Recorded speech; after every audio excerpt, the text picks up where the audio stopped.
Nous faisons actuellement face à une épidémie mortelle qui menace la vie de nombreux adolescents à travers le monde. Oh, de quoi? Oui, d'accord. Il vient de m'être signalé qu'une nouvelle souche qui infecte plus d'adolescents que jamais a été libérée. Cette souche portant le nom de propylène glycol formaldéhyde, aussi appelé Guava Ice. Alors restez prudents et je vous rends la parole, Linda. Linda? Quoi? Oh merde! Mec, il y a fort longtemps, quelque part à Tombouctou, un homo sapiens découvrit une plante appelée tabac. Et pour une raison ou une autre, ce type s'est dit dans son petit cerveau d'homme des cavernes: moi, fumer, maintenant. Et c'est ce qu'il fit. Et au fur et à mesure que les humains évoluaient, fumer évoluait aussi. Et bientôt ce type passa d'un air de vieux sage fumant de bonnes vieilles énormes pipes à un truc du genre chef de mafia fumant des cigares. Et de fil en aiguille, en acquit la cigarette. Avant, t'étais stressé, les docteurs te prescrivaient un bon vieux pack de cigarettes. Genre, gorge sèche? Cigarette. Oh, t'es enrhumé? Tiens, fume une cigarette. Mais au bout d'un moment, leurs dents ont commencé à tourner aux jaunes britanniques. Donc, ils ont décrété: mec, je crois ce qu'il y a dedans, c'est pas ça, hein? Donc, on s'est dit qu'il allait falloir améliorer la cigarette. Et tu sais ce qui rend tout meilleur? La lettre E. Les mails postaux sont trop lents? Email. Attends, tu te sens sportif mais t'es une queue à absolument tous les sports? E-sport. Oh, t'as des problèmes avec papounet? E-girl. Donc bien sûr, quand les gens ont capté que la cigarette les tuait, e-cigarette. Et finalement, une chose a entraîné une autre. Te voilà avec ta vapoteuse Gen Y GTX Modbox équipée de 3 ports USB pour la recharge, d'un haut-parleur et d'un écran tactile LED 6 pouces, qui peut même lancer Flappy Bird. Franchement, le vapotage devient carrément trop avancé. Mec, je me souviens d'une fois où je traînais avec mon pote Billy, et bien sûr un type débarque avec sa vape. Mais c'était pas une vape ordinaire. Non, ce truc ressemblait à un putain de gadget tout droit sorti de Star Wars. Yo, tu veux tirer une taf? Genre une taf de ton iPhone? iPhone? Pfff, ce truc c'est une CE modèle FTX 763 de 3ème génération. Mon gars, de ça. Oh merde, tu vas remplir la pièce en une taf là? Ah ouais bordel, j'ai carrément fait ça. Et c'est du 100% pur. Oh putain, où t'as trouvé du 100% pur?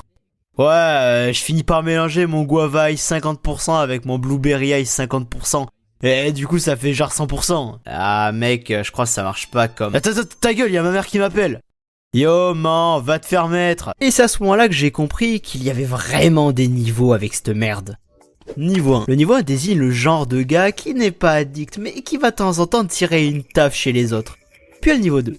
Le mec est au bord de l'addiction, mais il est encore dans la phase du déni. Mec, t'es accro à la cigarette électronique. Accro? Moi? Pfff, non, je vapote presque jamais, mec. Bordel. Fais 5 jump jack, maintenant. Ah mec, c'est facile. 1, 2, 3... 4. Et merde. Niveau 3, le junkie. Ce type est toujours cramponné à sa nicotine matin et soir.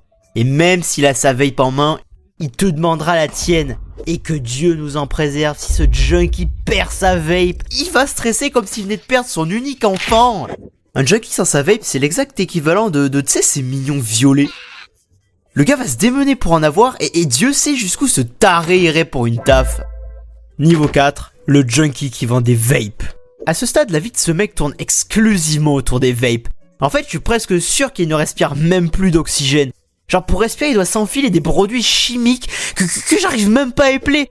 Ce qui, ceci dit, n'en dit pas vraiment long, vu que j'ai du mal à épeler un paquet de trucs. Mais ce que je veux dire, c'est que leurs corps se sont complètement adaptés pour consommer autant de nicotine que possible.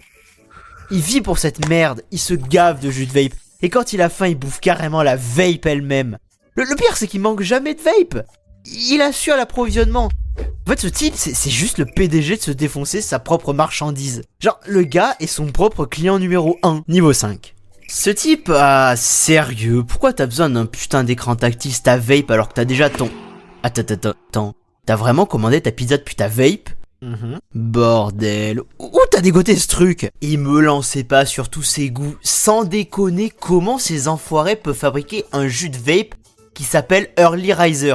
Le pire, c'est que ça a littéralement le goût d'un mercredi à 6h du mat. C'est quel genre de putain de mélange qui sent comme un mercredi à 6h du mat? Mais Early Riser, c'est même pas la saveur la plus chelou sur le marché. Si t'as la vibe d'un resto en famille, tu peux te choper un jus saveur poulet rôti. Ou si t'as une super baleine fraîche, tu peux tout niquer d'un clin d'œil et taper un jus à l'ail. Et ils ont même du bacon. Ouais, je vais pas te mentir, ça a l'air incroyable de baiser.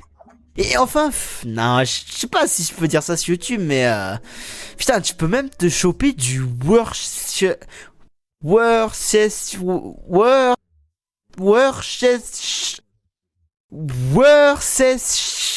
Enfin bref, on connaît tous le repère ultime de la nicotine, le lieu par excellence, la salle commune de la vape, les toilettes du lycée.